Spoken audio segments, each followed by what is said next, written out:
Primary control with critical vehicle function.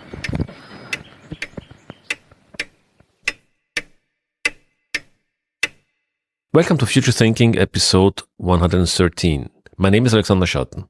This is again an English-speaking episode. Stay tuned for more German episodes in the future. This is also a special episode. Until now, I had essentially two types of shows. I had monologues, where I prepare and present the topic, and conversations where I typically speak with one guest, rarely more than one. This and the next episode are impressions from the Liberty in Our Lifetime conference that took place from November 1st to 3rd in Prague. This is a conference where people meet to discuss projects and activities that aim to increase liberty in our societies. The audience is generally leaning towards libertarian ideas. However, the range of ideas, initiatives and projects is quite astounding, and some perceive themselves as explorers of our time. The understanding of what progress means, for instance, is typically rather different here compared to other guests I had on the show. But that begs the question, successful societies tend to embrace explorers and risk-takers. Today it seems to me, though, that we fear everyone who questions the existing state of affairs, which is, as it seems to me, ironically the opposite of a progressive mindset. One of my guests in this podcast, Tatiana Butanka, put it like this: I love that there are so many different projects. Indeed. So, what exactly is our problem in letting people try out new things? Who is harmed by experiments that volunteers do with their time and money? Maybe it could turn out that some concepts presented are more successful than the heavy-handed state interventions that many believe in today. And politicians might work to find out that other ideas are more successful than their concepts, structures and ideologies. Weak minds do not like to be challenged, one could argue. Anyway, I digress. I had shorter conversations in these two episodes than usual, including 6 presenters from the conference over 2 days, and I will bring you 3 guests in this first and 3 in part 2 of this episode.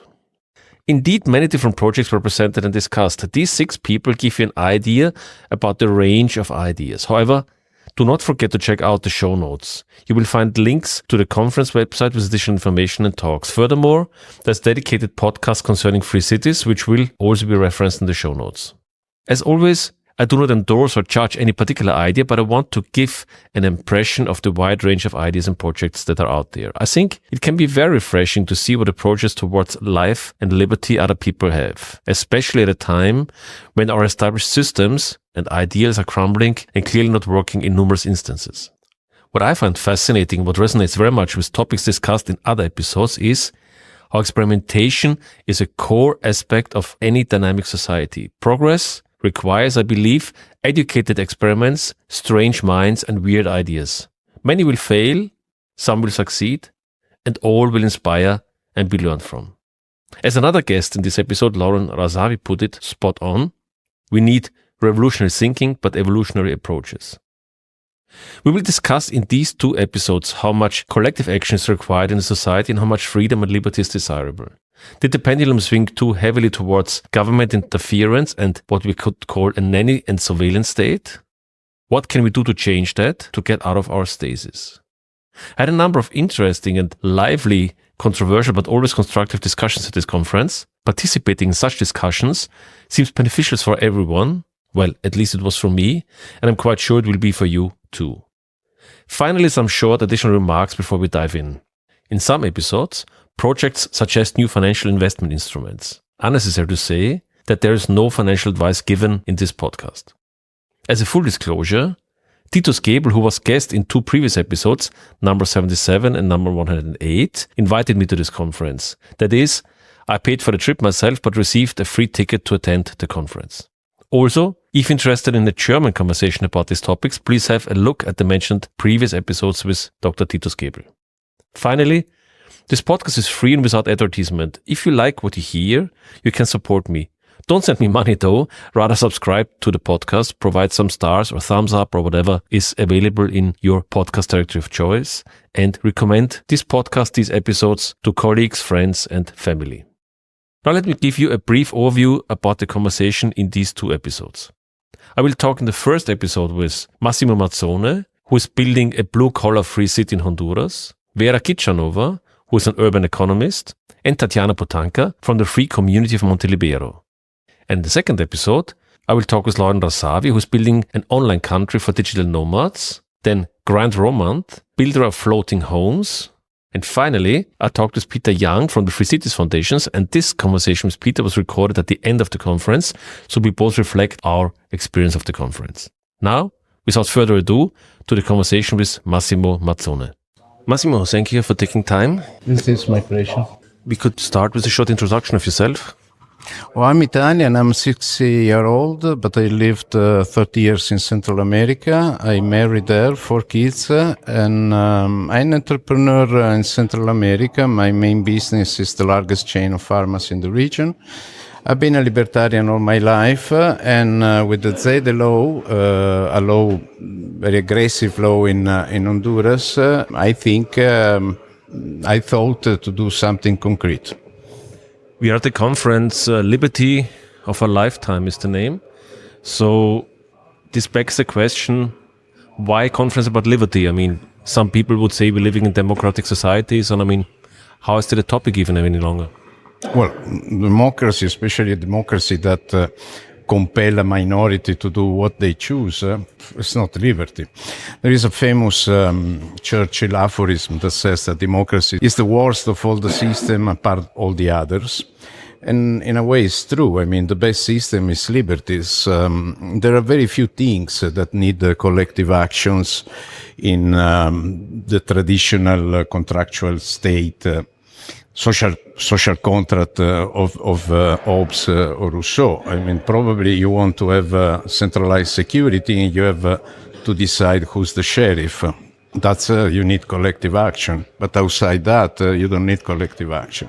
Now, when the government start to become bigger and bigger, and they start to redistribute money, at this point, this opened the door to steal and to live out of taxes. And there are vested interests, people that receive the money, a part of the money, because a part is stolen by politicians. But really, in a free world, we would need very little collective actions. Actually, I think there is a way of not having collective action at all. Do you feel that this is an opinion that more people share these days, or is it still more like, let's say, an opinion of a smaller minority of people? Traditionally, it's an American opinion. Libertarianism was born in England, but since the 60s is an American phenomenon. I say that probably 2%, 3% of Americans share what I said. Most of the guys in Libertarian Party and some of the guys in the Republican Party in the wing of Ron Paul and Rand Paul and Justin Amash and so probably 3%. In Europe, it's much less, but it's growing. And one of the reasons has grown exponentially in the last 2 years is the shameful behavior of the states during COVID. And people, it's waking up. Now you have a very interesting project in Honduras. Maybe you can describe a little bit what you're doing there, or what you were doing there, or what's the future of that? Well, basically, it's technically it's called a zone, ZEDE, zone of employment and economic development. In a way, there are 6,000 or 7,000 special economic zones in the world. Most of them are private. But no one of these is residential. People just go there in the morning, they work, and they go back to their houses in the evening to the police that extortionate them. I mean, not in our country, but in the developing world, it's pretty common. To an indecent school, to a healthcare that doesn't exist, to infrastructure, where in Honduras especially you see kids playing with black water, with sewage. So there are a few that are residential, but these are owned by the states. These are the great special economic zones like in Dubai or in Shenzhen and so. There are no private economic zone, special economic zone that allow people to stay. The law in Honduras is the first. So what's the agreement with the government is we provide local public service, which means healthcare, school, police, commercial judiciary, not the criminal judiciary that remain in the end of the state, and infrastructure. So we charge with a tax that in my case it's only 5% on income. We don't have other taxes. Our clients, people that lives there, both companies and individuals, we have to provide these services, and 12% of the tax take goes to the government to pay for national level public goods like the airport, the army, and criminal justice. Now, one prejudice that you often hear when you talk about such ideas is, well, some millionaires make their, their gated communities or something like that. And I think, especially in that regard, your project is quite interesting. First of all, the ZED allow for expansion. So, in particular, our ZED it's in the industrial district of Honduras. We rent at $150 two-bedroom houses, and it's very low cost opportunity. But it's possible that in future more richer person will decide to come. And we have a special a special institutional arrangement. We do not sell land; we just rent. This is something called Entrecom, Entrepreneurial Community. It's a theory coming from Spencer Heath and Spencer McCallum. And it's like a mall.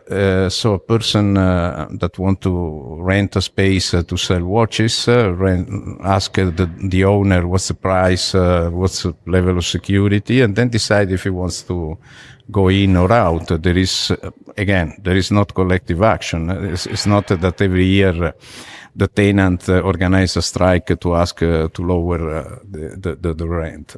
The same thing is for us. With the advantage that we can grow. So, for example, now we are only 45 hectares, and we are building at the very entrance of the community. That, if we are successful, it's going to be the most valuable piece of land of the entire community. But what we can do is to buy another piece of land close to us, contiguous, build the same houses.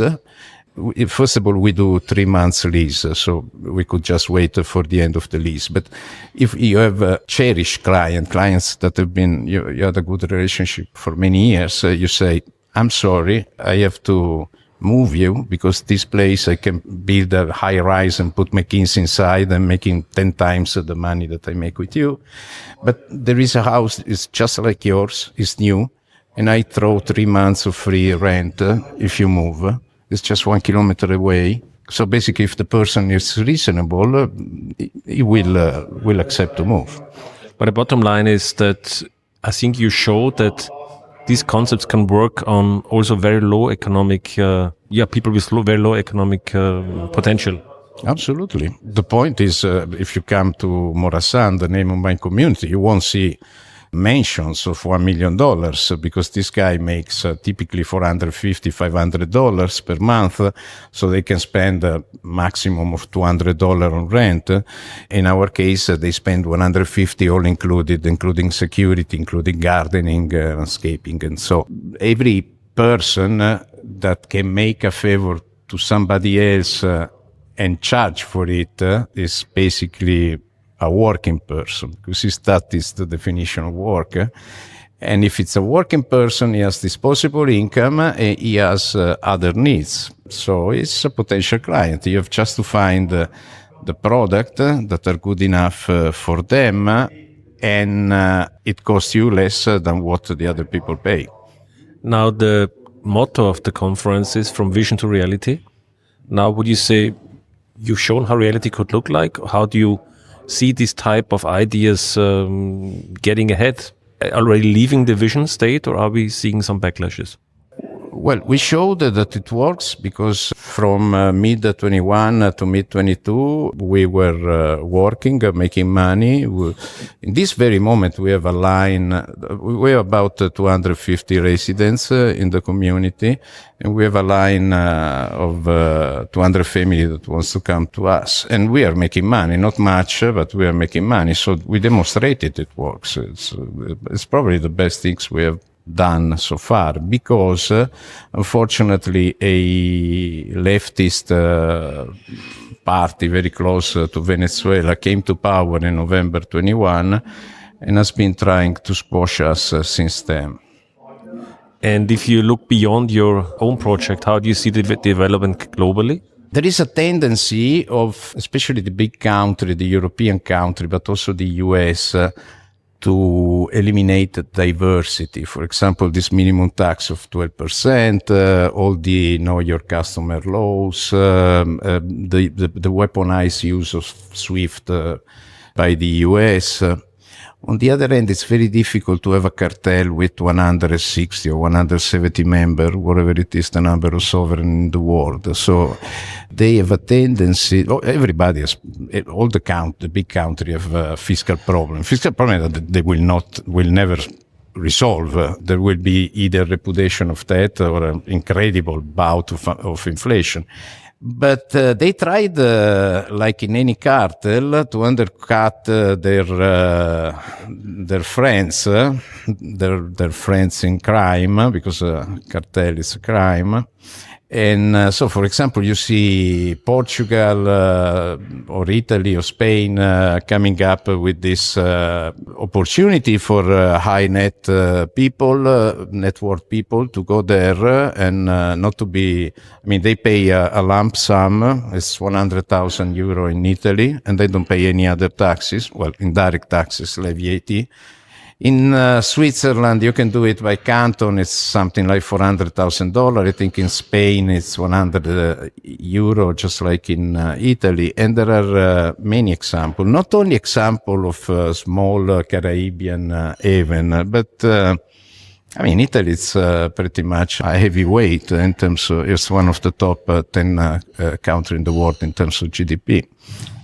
So yes, there is, like in any cartel, there are rules of the cartel that are completely liberal and they are terrible. They're the rules of this Davos bullshit. But at the other end, there is a tendency, a centrifugal tendency that is simply the animal spirit of man, like Adam Smith would say, applied to countries. Thank you very much. You're very welcome. Vera, thank you very much for taking time for some brief questions. Thank you. Could you maybe introduce yourself briefly for a minute or so? Yes, my name is Vera Kichanova. I work as senior economist for the Free Cities Foundation and also as an urban policy advisor for Zaha Architects, an architecture bureau. I have been involved in urbanism for over 10 years. It all started back in Moscow, where I was born, when I became the first elected libertarian in Russia. And Russia was already sliding towards autocracy back then. So it was very challenging to represent ideas of freedom in this environment. But I gained a very important experience. I've had a chance to look at how cities are governed from within, how they're managed, and I would say they're mostly mismanaged. And that inspired me to dig deeper into research and whether there is a free market-based theory for governing cities. I wrote a PhD about private cities in London, and that's how I met the whole crowd. And that's how I ended up here working with Titus, working with Patrick Schumacher, the anarchitect, as we call him, and advising real-life free cities, private cities, charter cities projects. Now we are at the Liberty of our Lifetime conference, or in our Lifetime conference. This begs the question, liberty. So why is this a topic that is particularly important for you? Because if you would ask many people, they would maybe say, but yeah, we live in democracies, and so, I mean, everyone is free, so it has liberty. So why do you still think this is an important topic? Well, I was born in the Soviet Union. It collapsed a few months later. Probably no coincidence. But I meet much more people in Eastern Europe. We are now in Prague, which used to be part of the Eastern Bloc, part of the communist world. And I'm meeting a lot of people who cherish liberty in Latin America, in Eastern Europe, in places who have seen how bad it can be on the other side of the spectrum. And I've seen countries like Russia that have gone completely autocratic in a matter of a decade. And I see that, freedom should not be taken for granted. And especially, I think a lot of people have realized it in the past 5 years because of COVID, because suddenly even in countries which are by and large democratic and liberal, people suddenly realized that in theory governments have all these tools to intervene in their private lives, something that we coming from, less free countries have always known. And that's when I think the whole Free Cities movement started gaining momentum. 2 years ago, there was the first conference after COVID, and it was many more new faces here.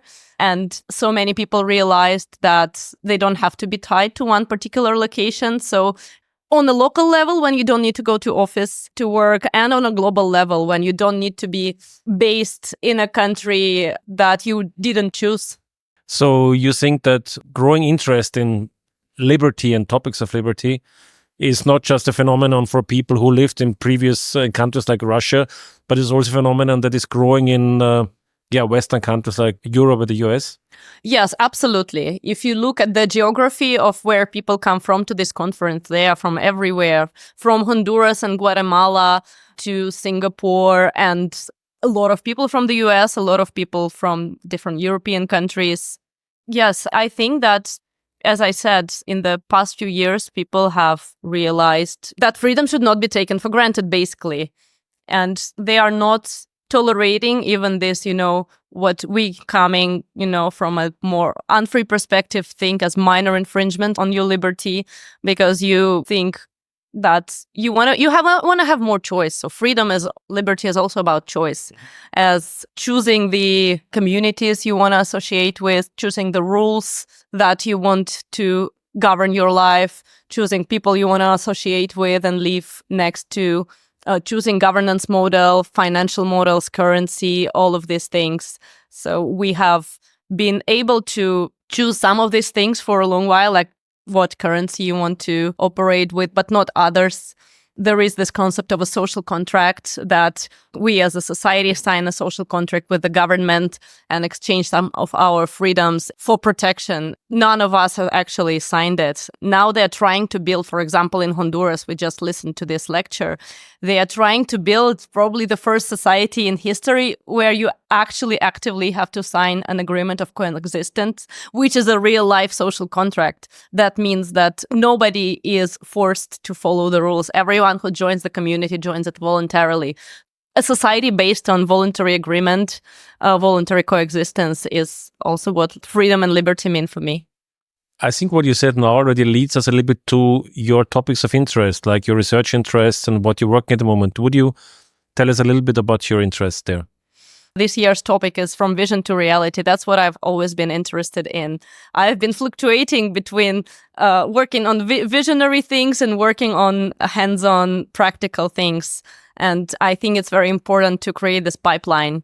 That's what I'm doing with the Free Cities Foundation. So on the visionary side, on the, in the realm, if we talk about the realm of ideas, it's very important, I think, to collect all the information about similar projects throughout history. That's what my doctoral dissertation was about. I looked at the private cities throughout history, why people found them, why people moved there. Sorry, actually, let me interject here, because many people, and even I don't know it. So was this a phenomenon in the past? How many private cities were existing in the past? Like as a rough idea.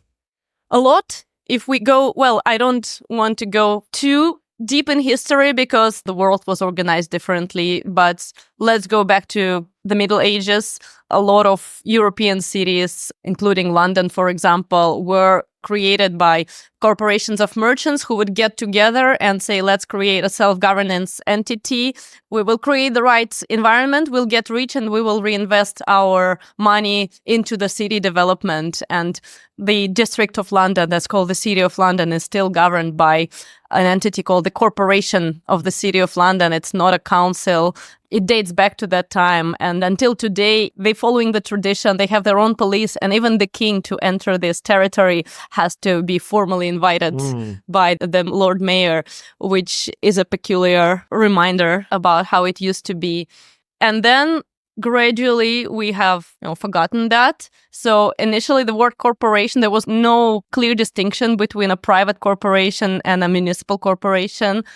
And a lot of Actually, most of the public places were built by this kind of benevolent private merchants, private capital. A lot of charities were provided. And then we forgot it. In economics, it's called crowding out, when the government crowds out private actors from some industries, some spheres of life, spheres of economics.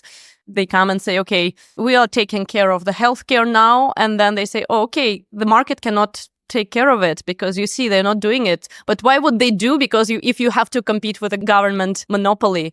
So as a few people already said today, instead of trying to change the existing systems, why don't we peacefully build parallel ones and prove to everyone that it works? Build a city that's built on open consent, build a city where private capital, the private developer can provide public spaces, can provide public services, infrastructure, and it will be not just for, as they say, this is just for the rich. Well, the rich already have all the opportunities, financial and otherwise, to choose wherever they want to live. They have places like Monaco, they have places like Dubai. They already have, enough resources to repatriate their money, to pay less taxes. It's about places like Morazan in Honduras, which is a free city for the working class. It is I think this is a tool to get a lot of people worldwide out of poverty, and it's a tool for social progress, but it's also a huge market for this because there are many more emerging countries than there are rich and developed countries. There are many more poor people who are struggling to escape poverty than there are people who are sitting in their offices and thinking, okay, how should I, invest my money so they make more money?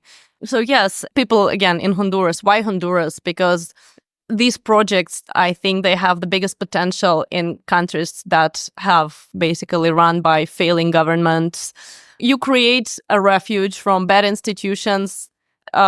People want to escape if they live in a country that is...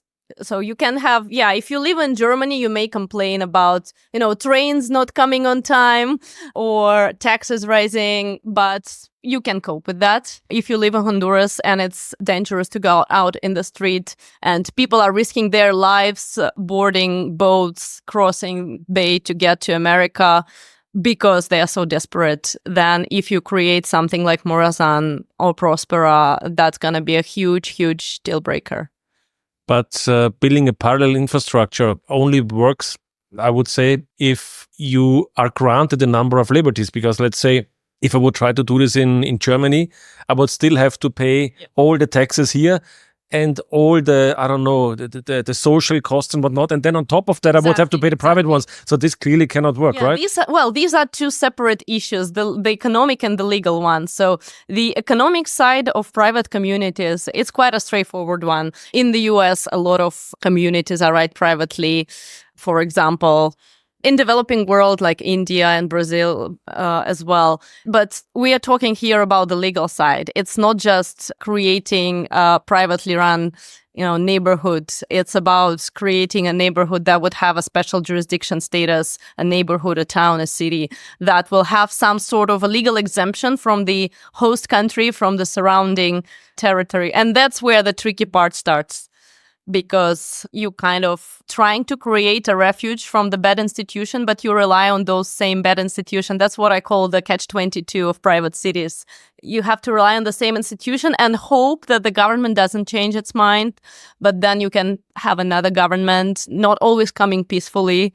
Again, in places like Honduras, there have been several unconstitutional changes in the government in the past decades. And even in countries which are relative democracies, like in India, there was a very telling case, the city of Lavasa in the state of Maharashtra. It was built just following the model that I just described. It was a private developer, but it was a city not for the affluent, not for the rich. It was a city for the local Indians who used to live in villages, in huts. And in exchange for selling their land to the developer, they got not just money, but also jobs in the city. And it was meant to become a resort. It became a place where elderly Indians would retire because the cities are so dirty and the air is not clean and the traffic is chaotic and you want a peaceful place to retire. But then it got entangled in political fights, and it was stalled for about 10 years before continuing, lost a lot of investment, a lot of trust from investors. India is a democracy. It's flawed, but it's a democracy. But corruption kicks in.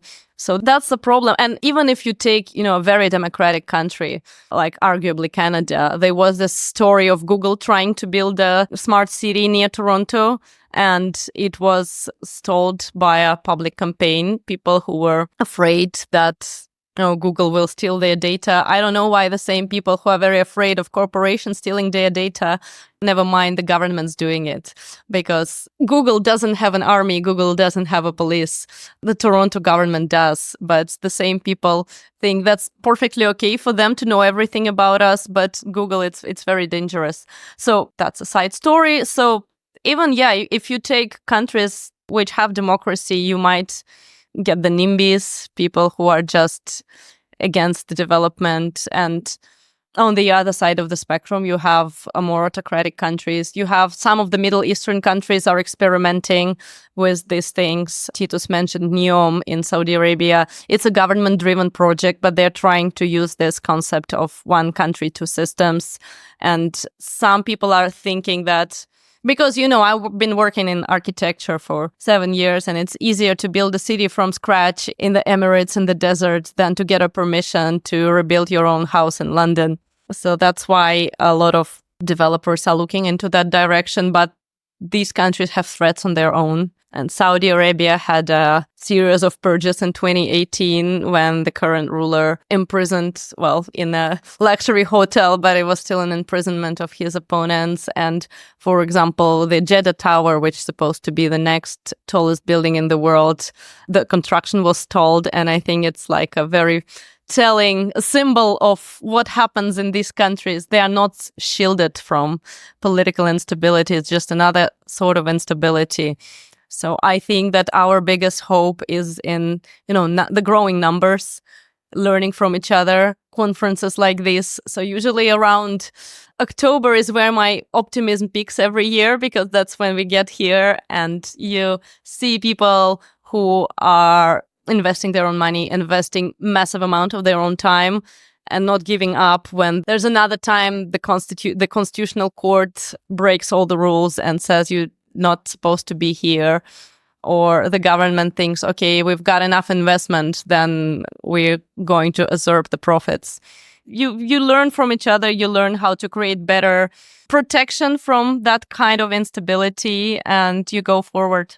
As a final question, the motto of the conference, as you just mentioned, is from vision to reality this time. So now, where are we? Are we still in vision, or are we approaching reality?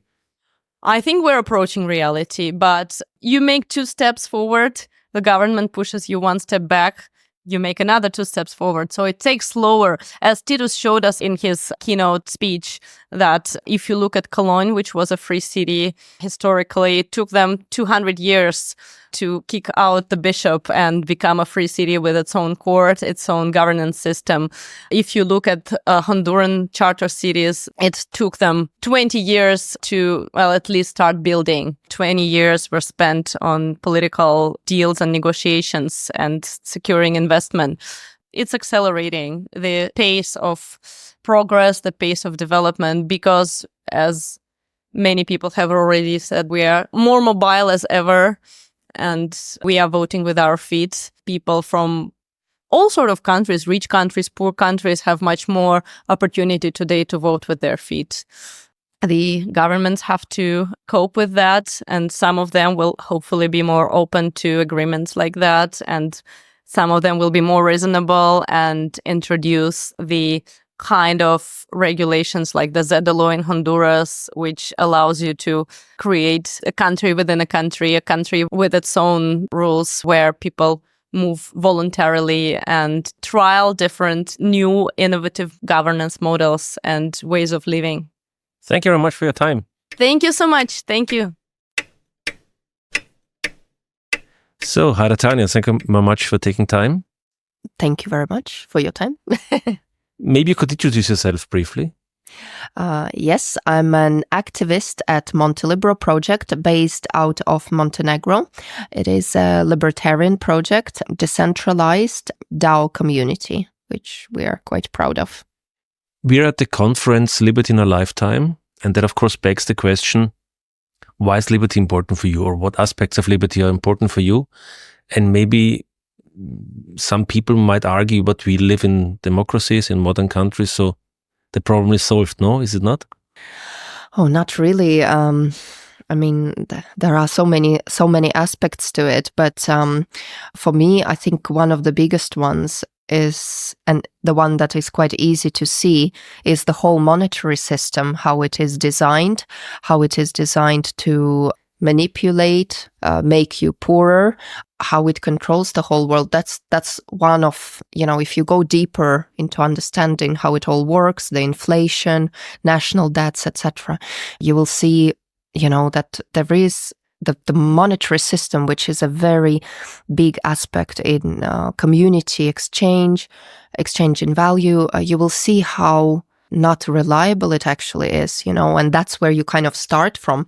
And then from there, you'll, of course, go into, liberty and how the government, starting the most free, it actually ends up the most corrupt, spending crazy money, issuing some laws that are absolutely, limiting people's rights, where they decide almost all minor things for you. So no, this is not freedom, really.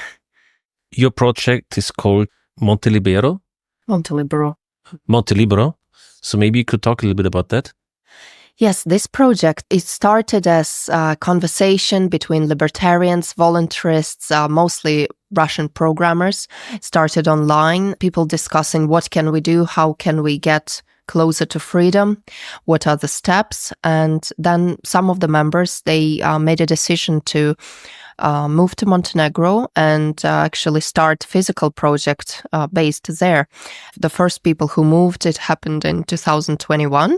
And since then, lots of projects have been going on in Montenegro, and now more than 200 people already relocated to Montenegro. But we have much more people actually participating remotely in tokenomics, in the fund, different projects funded by Montelibero. So there are several hundred people in Montenegro. Yeah, the members of the community, but also we have a lot in Serbia, we have a lot in Europe, and they do travel, they come over to visit. Not everyone is ready to relocate to Montenegro, as you can imagine. It is not the easiest place to easily relocate to, but yeah, we see more and more people arriving.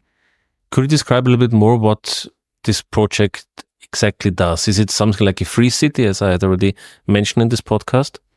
The way it started is, think of it as Free State project, where they said, okay, guys, let's move to New Hampshire, as many people as possible, and then see what difference we can make in specific physical location, what kind of influence we can make. We kind of have similar idea. Let's relocate, let's have a base where we motivate each other to do better, to help each other with a business, to help each other prosper, and then surround each other with the right people who are like-minded people.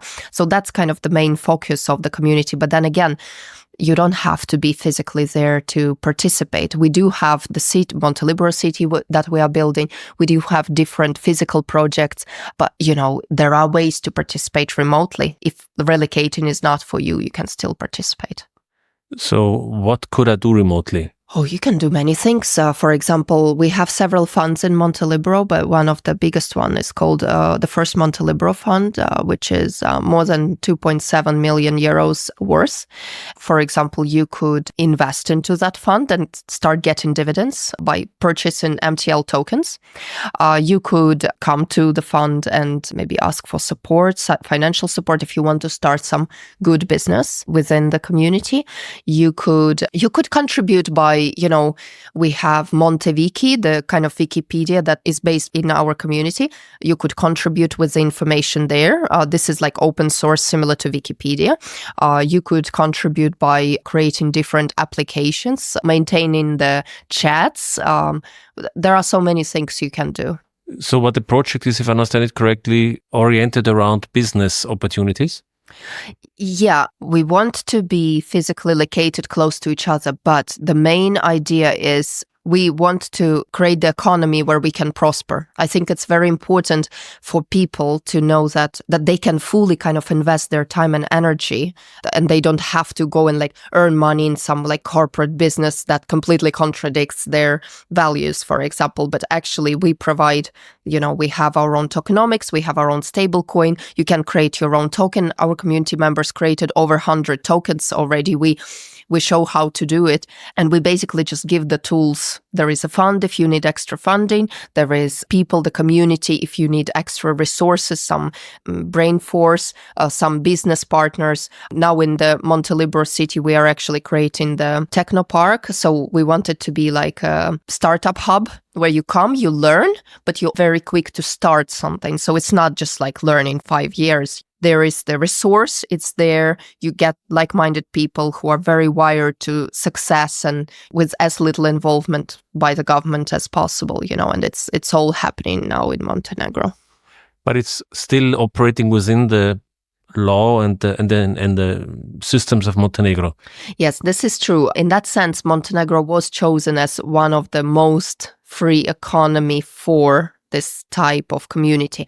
We try to actually kind of maintain good relationship with the government. And again, we are a decentralized community. Some people think, we shouldn't have anything to do with the government. We should just be completely anarchist, just doing our thing, because we act lawfully within the rules of Montenegro. Tokenomics is allowed.